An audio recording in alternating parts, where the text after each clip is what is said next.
শুরুর সেই মুহূর্তটা যে মানুষগুলো উপভোগ করতে পারে, শুরুর সেই মুহূর্তটা যে মানুষগুলো কাজে লাগাতে পারে, শুরুর সেই মুহূর্তটা যে মানুষগুলো নিজের পায়ে নিজে দাঁড়াতে পারে।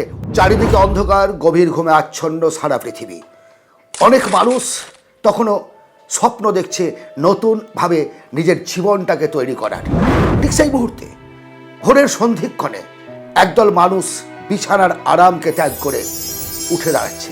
না, কেউ বাধ্য করেনি, কেউ তাতে বাধ্য করেনি, কেবলমাত্র নিজের ভবিষ্যৎ গড়ার জন্য এই মানুষগুলো বিছানার আরামকে হারাম করে উঠে দাঁড়াচ্ছে।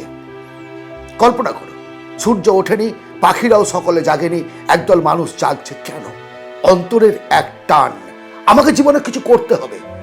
মৃদু আলোর সন্ধিক্ষণে যখন পৃথিবীর সমস্ত মানুষকেই চায়, আমরা ভাবি যখন বিছানা ত্যাগ করবো সেই মুহূর্তে আমাদের কি মনে হয় বলো তো? আরেকটু ঘুমাই, আরেকটু ঘুমাই, আরেকটু ঘুমাই। এই ঘুমকে জয় করে যে মানুষগুলো এক ধাপ এগিয়ে গেল, পারবে তুমি তাদের সঙ্গ ধরতে? প্রতিদিন আর্লি মর্নিং এ উঠলে, প্রতিদিন যদি 2 ঘন্টা আগে ঘুম থেকে ওঠে, সেই মানুষটা সপ্তাহে 14 ঘন্টা এক্সট্রা টাইম পায়। 14 ঘন্টা সে কিন্তু এক্সেসিভ কাজ করতে পারে। ভোরবেলায় ঘুম থেকে ওঠা সত্যি কঠিন, কিন্তু ভোরবেলায় যারা ঘুম থেকে ওঠে তারা 3টে সুযোগ পায়। 1, প্রার্থনা করার, 2, শরীর চর্চা করার, এবং 3 নম্বর হচ্ছে নিজেকে প্রকাশ করার, নিজের স্কিল ডেভেলপ করার। কেন? কারণ সেই মুহূর্তে মস্তিষ্ক থাকে আমাদের পজিটিভ, নেগেটিভ চিন্তা ভাবনা থাকে না। রাত্রের বিশ্রামের পর মস্তিষ্কটা এমটি থাকে। যখন আমরা যা কিছু ভাববো সেটাকে আমরা গ্রহণ করতে পারবো সহজে। আপনি যখন ঘুম থেকে ওঠেন ভালো করে ভাববেন, তখন দেখবেন মন শান্ত, চারিদিক শান্ত, মনের মধ্যে কোনো অশান্তি নেই, হতাশা নেই, বেদনা নেই। দিন গড়ানোর সঙ্গে সঙ্গে, সূর্যের তাপের সঙ্গে সঙ্গে মস্তিষ্কের তাপ বৃদ্ধি পেতে থাকে। তখন আমাদের মধ্যে একটা দোদুল্যমান অবস্থা, নেগেটিভ চিন্তা ভাবনা, এবং সবচেয়ে অনুশোচনা আসে সন্ধ্যেবেলায়। শুরুর সেই মুহূর্তটা যে মানুষগুলো উপভোগ করতে পারে, শুরুর সেই মুহূর্তটা যে মানুষগুলো কাজে লাগাতে পারে, শুরুর সেই মুহূর্তটা যে মানুষগুলো নিজের পায়ে নিজে দাঁড়াতে পারে, ভোরের আলোর সঙ্গে সঙ্গে নিজের পায়ে দাঁড়ানো সেই মানুষগুলো পৃথিবী বিখ্যাত হয়। এটা আপনি জানেন?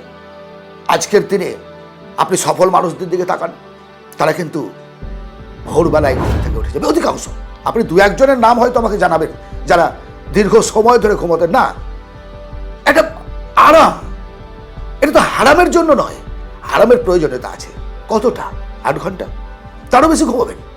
আপনি আমাকে বলুন, 8 ঘন্টা পরিশ্রম করে কোনো মানুষ যদি ভাবে যে আমি কোটি কোটি টাকার মালিক হব, পারবে না। অন্ততপক্ষে তাকে 16 ঘন্টা কাজ করতে হবে, 16 ঘন্টা কাজ করতে হবে, তবেই সে জীবনে প্রতিষ্ঠিত হবে।